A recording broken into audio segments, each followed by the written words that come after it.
Oh yeah, sure, that'd be great. I'll come.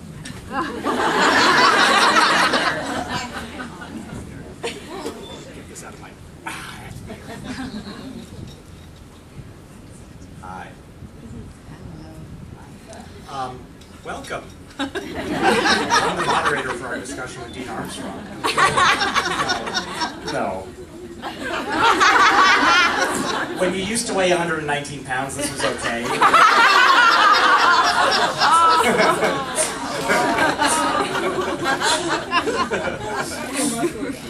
No, he's so muscly.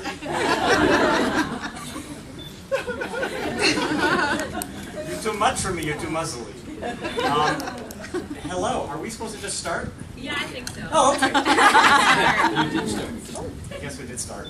Welcome back. How was your lunches? Good. Did you all get vegetables and proteins and... Okay. Do we start with questions, or did you... That shot of protein you have a Oh, I have a microphone.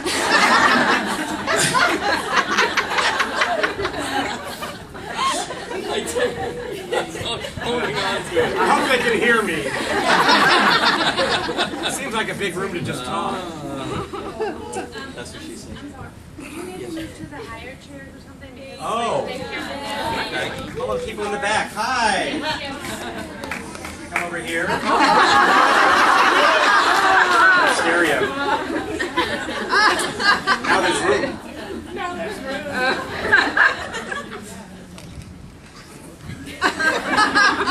You were going to say something. What happened This was is going to be funny. very hard for the video. What I was about to say. It's very difficult for the video. No, seriously, Move the chairs in the center. Yeah, let's come in. Yeah.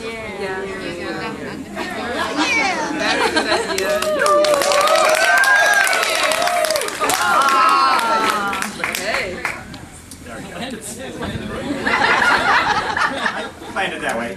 Well, it's actually somebody's opened that already too. That's like a half-drum thing. All right, here we are. Let's try this again. Hi, welcome back, everybody. Did you all get 3 proteins and? It's okay. Okay, won't be mad. Scott was giving out protein shots. You, anyone? Dean, did you want to cry some more about the scene I can't remember?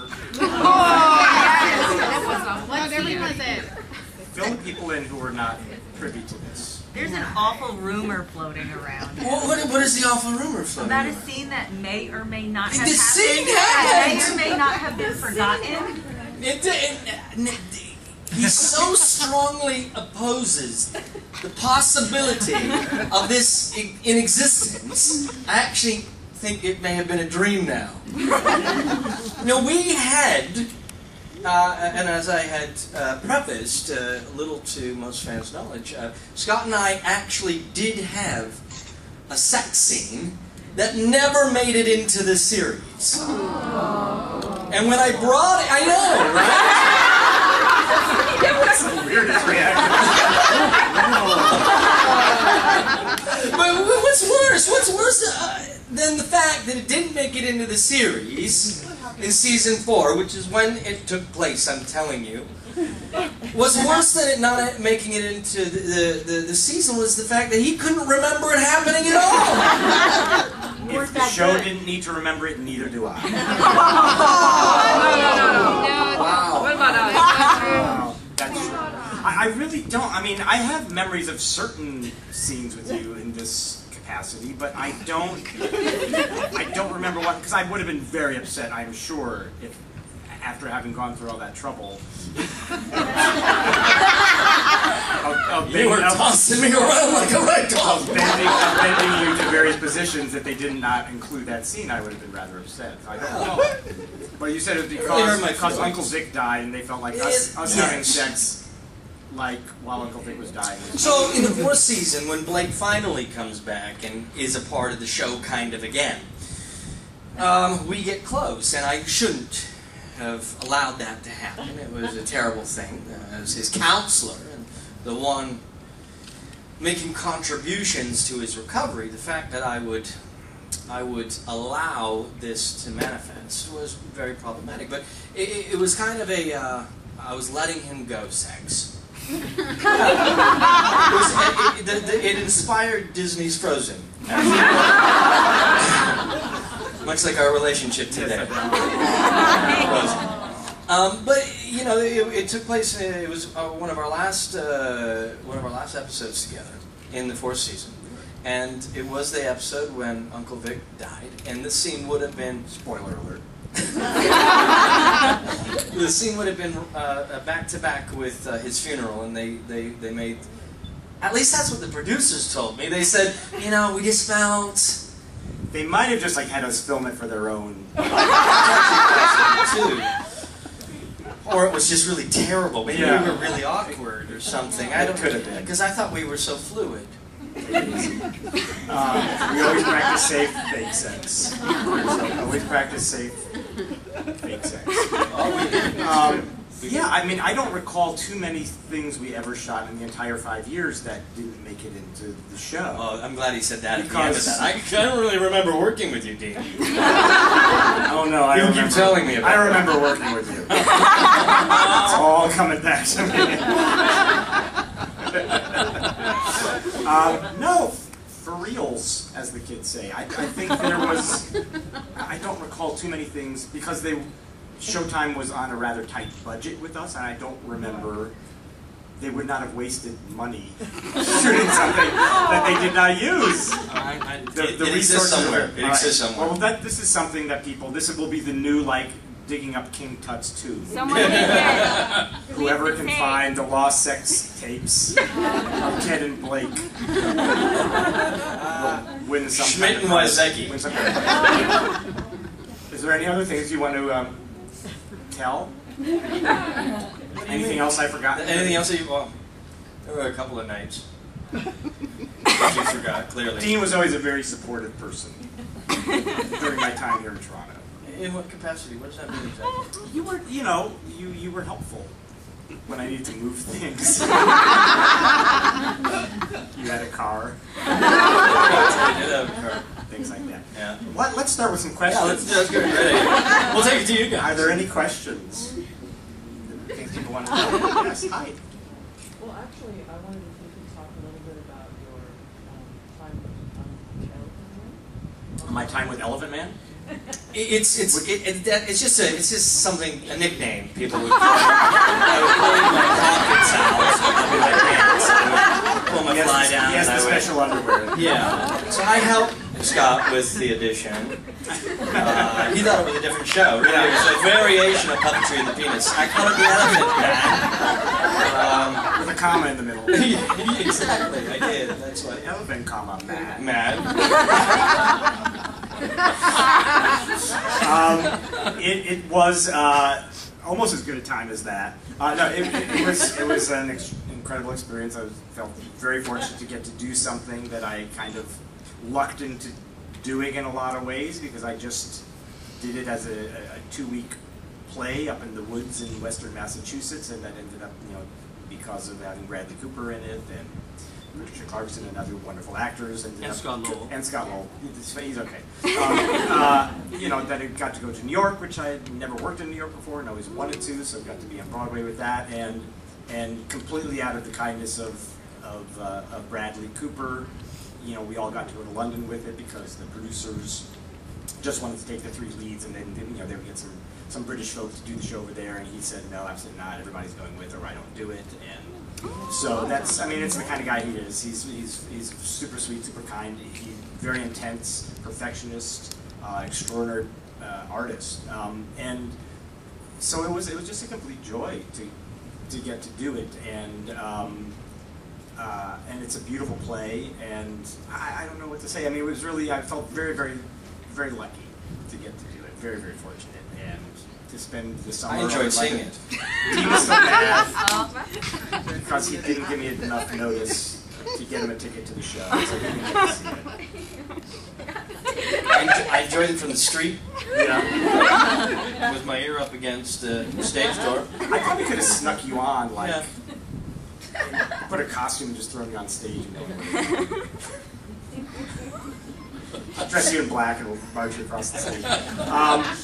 But there's Look, it's a stool. yes, a few people here got to see it. Yes, Yes. Oh, they're there. That's awesome. And well, yeah, that's right. You were the very first incarnation of it.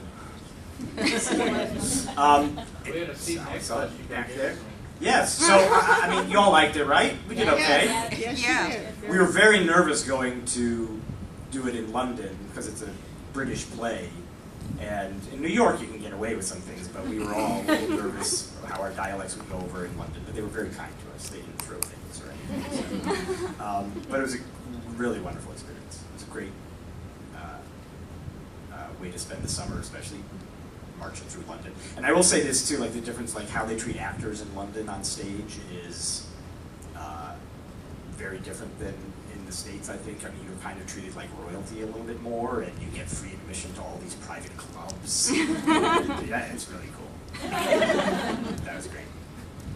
Thank you. Hold on, if you could use the microphone. Oh, well, we have a special microphone. It's like Oprah. It's more like Dopra with us.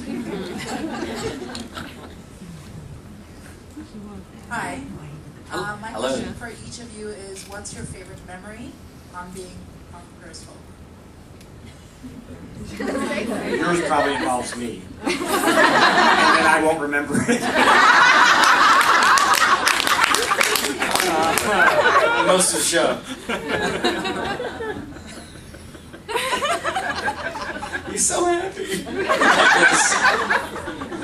My heart keeps breaking. Well, for me, it was the sex scene.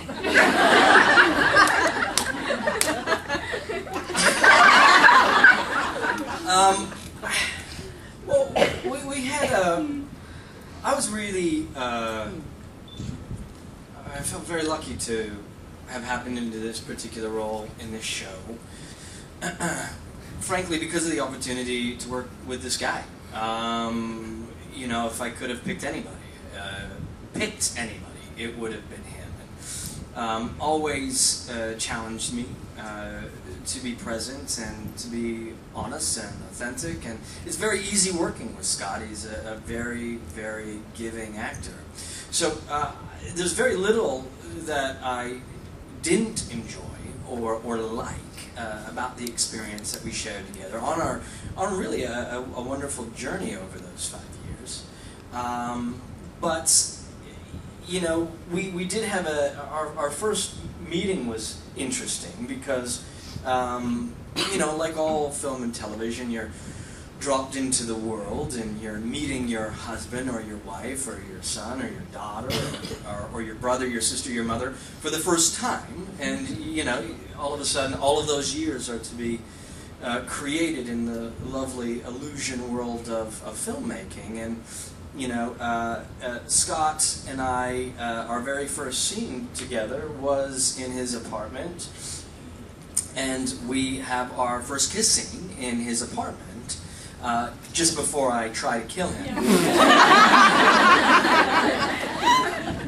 Just like life. So yeah, we had our first kind of makeout scene, and you know, it was we shot that scene for several hours because I kept intentionally picking it up, and I'd be like, oh, where's my hand supposed to be? Oh, I screwed it. Let's do it again. But I remember being in the craft truck as you know, they were doing a new setup and whatnot, and we hadn't really spoke outside of making out with each other, and we're both kind of stirring a tea, you know, beside each other and kind of making casual eye contact. I don't know what this action is exactly, but we were both stirring. Looks like a lot of your photo shoots. But I remember Scott broke the ice by saying, you ever kissed a guy before? I said, no. He goes, me neither. We just went, okay. Okay. And then the rest was history. We shared this little intimate, very honest moment with one another. And then I later found out it was your girlfriend at the time, I think. Was she still in Chicago? You were dating somebody at the time. In Los Angeles. And he had told me that, he's like, yeah, I was quite happy to find out I got to have my first scenes with you. I was telling my girlfriend that, you know, he's almost like a girl. You know, very little hair on his body, he's kind of pretty, and you know, I'm very flattered by that. Now I have a lot more hair on my chest.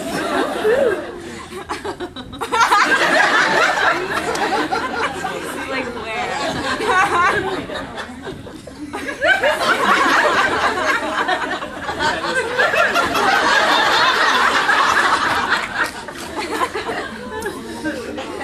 But my favorite scene, honestly, was Scott in the entire thing. If I could pick one, it would be in the crack house.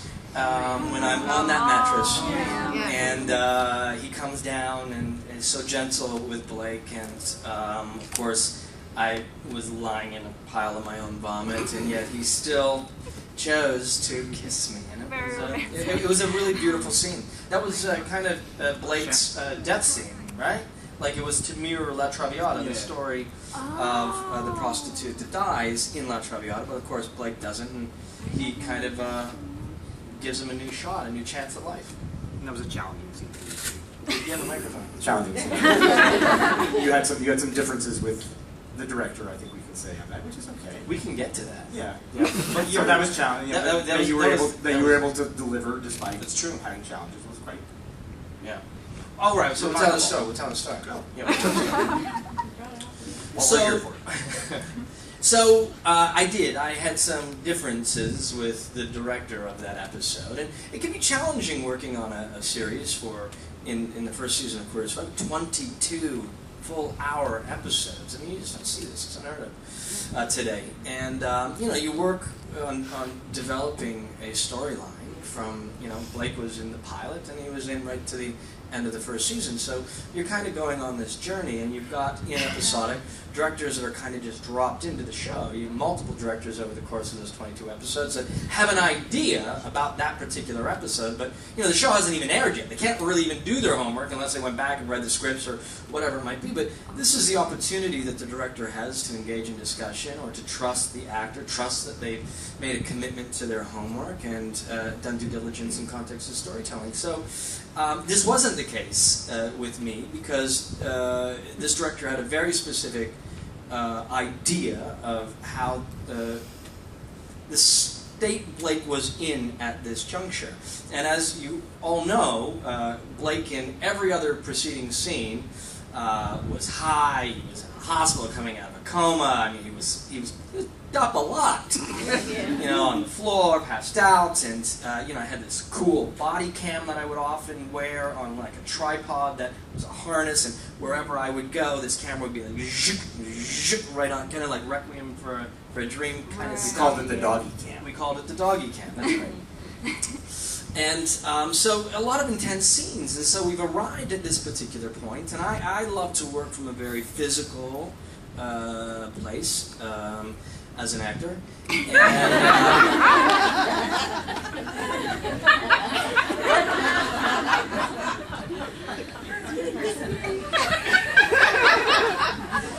I like to work from a very physical place as an actor. And in this particular case, wardrobe had given me an unusually small jean jacket by accident. They kind of rolled my arms in like this, and they're like, "Oh, it's way too small." I went, "No, it's not. It's great." So I knew that I would not be doing much on this mattress, and so it was just how it restricted me physically, which I went, "Okay, this works for me." And I really love to take what the writers have given talent as clues and cues, but it really just said in the screen direction that Blake lies lifeless in a pool of his own vomit, staring blankly at the wall. I went, I know what to do with this. I know what I want to do with this. And the jacket helped. In addition to that, they had like a glycerin mist that they sprayed on your face and made you feel clammy, and it made me look terrible. And then they had this spirit gum, which is a glue that's typically used to seal the meshing of a wig to the skin. They would put it on my lips, this glue, so it looked like they were peeling and flaking as I was dehydrated. And I went, oh, that's fantastic. Now it's affecting the way I talk. And so between the jacket and the glycerin mist and the glue and being on this mattress, I go, I know what this scene is about. And so sure enough, I'm lying on this mattress, staring blankly at the wall, as what ended up being in the episode, because I refused to do anything different. And Scott comes down the stairs, and it was a set that was made, but weren't even real stairs, kind of a fake stairs that you came down, and sat beside me, and we started the scene. But right when we started the scene, we heard from the other side of the wall, cut, cut, cut, cut, cut, cut, cut. And in comes, running in, the director. Right over there.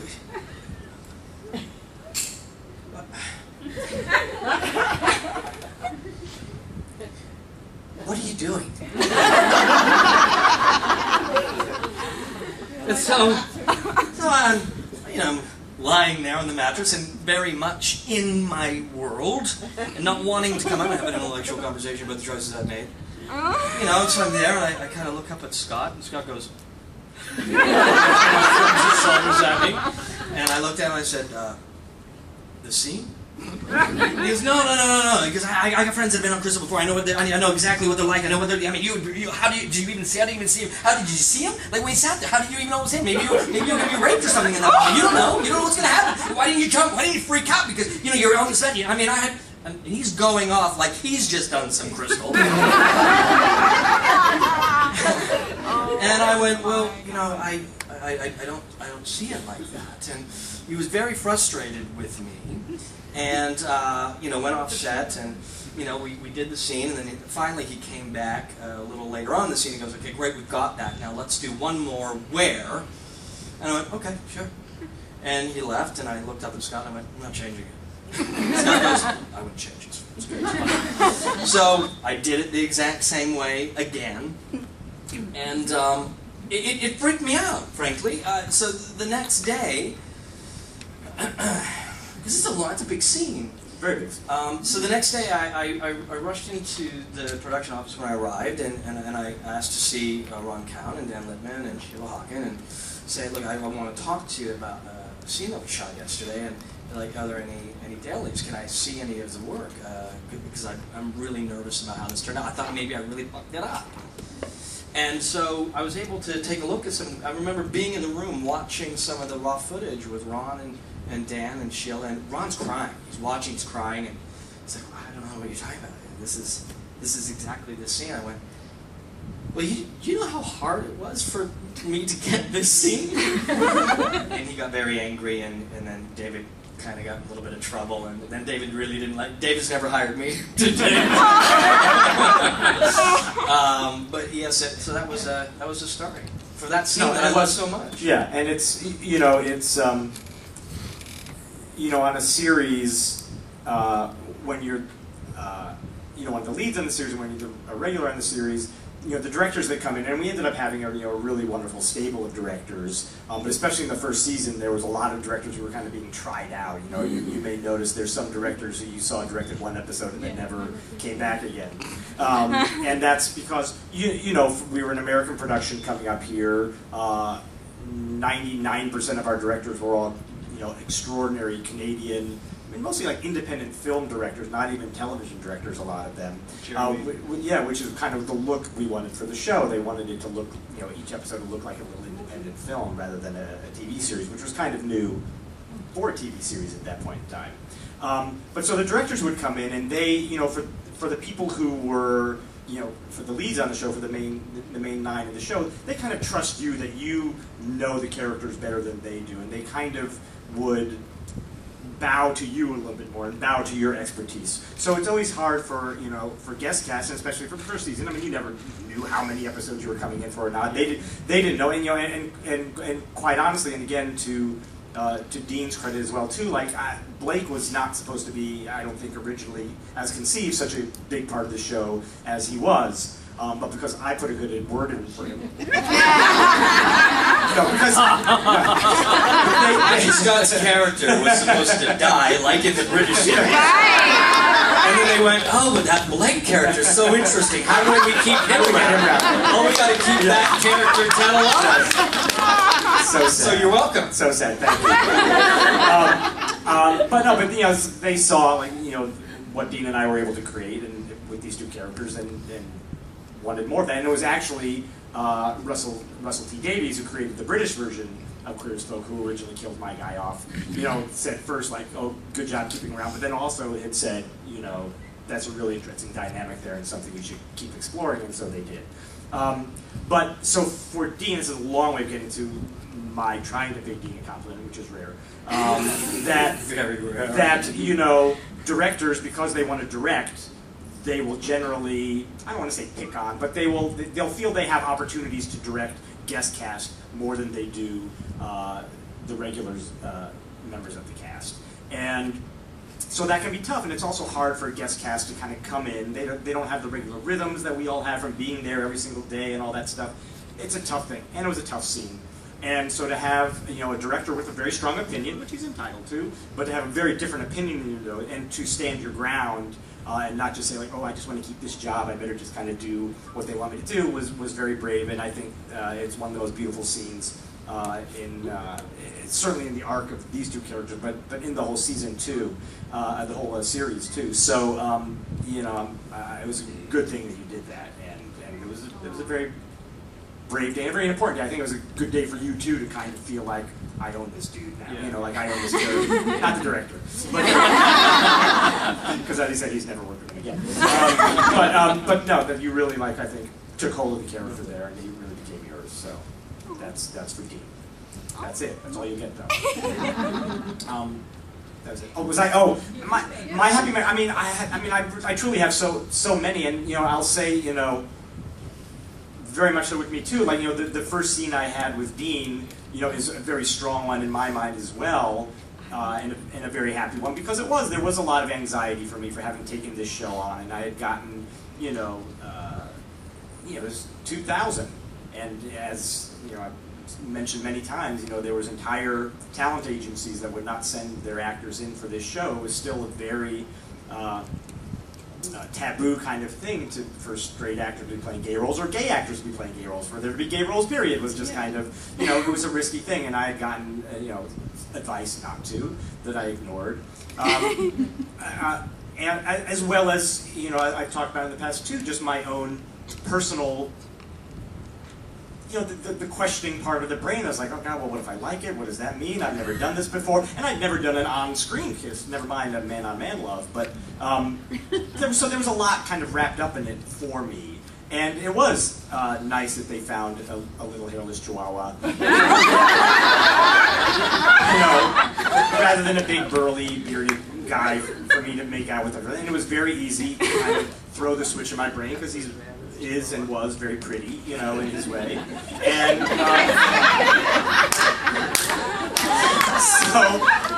so that was nice. And then we were blessed with, on top of it, beyond so whatever trepidation there might have been, whatever nerves there might have been, we were blessed with twofold of having a boom operator who had not eaten properly that day, so his stomach was grumbling throughout, Craig, who we'll maybe see later today, and as well as this fly that insisted itself upon our scene.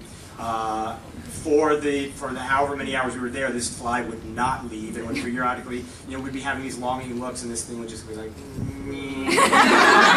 and so we laughed a lot. And it really, for me, because it was that ended up being kind of my MO for the rest of the 5 years, was to make those sex scenes, even if they were sexy and hot or dangerous or whatever, we had fun. I made sure the guest actor with me had fun for both of our sakes. That we found ways to laugh through it too, because it's such a weird, whatever you all are reading on the screen, hopefully we're doing our job well, but it's one of the even more awkward than posing for photos with Dean Armstrong. That was awkward. Well,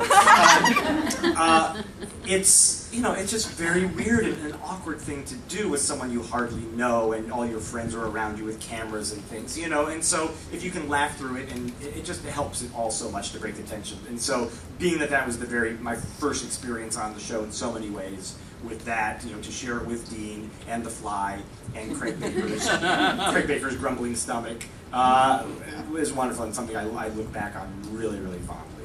I do challenge everybody to go back and watch whatever episode that was, episode 1-3 maybe. And I swear that just before he and I kiss for the first time on that couch in your apartment, you hear, I I know that I heard it when I watched it. I was like, do you hear? I played it back and you hear a fly. You're just haunted. I'm telling you, watch it. And you'll hear a little fly. It might have been Jeff Goldblum. Another question. Anything else? Yes. Oh. Do I get a mic? Yes. This will be the last one too. Oh. Why? We just started. Quick day. Well, I just wanted to ask about a specific scene, if you remember it, from when Ted was pretending to be Brian for his fantasy. How it was like filming that scene. I'm very curious. Was that our sex scene? That was the sex scene that got cut out. You got cut out of it. It was, again, hilarious and so uncomfortable for me. I mean, the fun part was the reality, the reality section of it, with getting the water up and down. I mean, because I was just coming up with like, what are the most like bad Woody Allen ripoff movies I can come up with for this poor guy to go through what in reality would happen to him, and getting too much stuff up his nose and it burning and but so the fantasy section. That was hard for me to pull off, and because there was those like, I don't know how many guys there were, 3, 4, 5. There's like 3 of them, I think. Just like with me just standing there like this, and just like, oh, like, oh my God, it was like, it was hard for me to keep a straight face during that. But so we laughed. So I mean, we got through it, but there was a lot of blown takes because I was laughing. It was just absurd. What do you mean? Can you define blown takes? We'll move on. But it was a lot of fun. You did good. Thank you very much. I fooled you. And it was fun too to try to, I Step do outside remember, your character. like channeling, like seeing, Gail do those scenes so many times and watch it. It was fun, to try to, as seriously as I could, spoof him, but to really be picturing myself that I was fucking Gail Harold. With that dreamy hair, shaking it out like he does. And, with him, it's just like, I still get a crick in my neck during it. The water disperses itself to each beatlet so perfectly with Gail. It was just. So I would do it, but like it would last. Like I could hold the face for about like 5 seconds before I laugh. But so it was fun. Thank you. Thank you. That's it. We're moving on. Yeah. Thank you, everybody.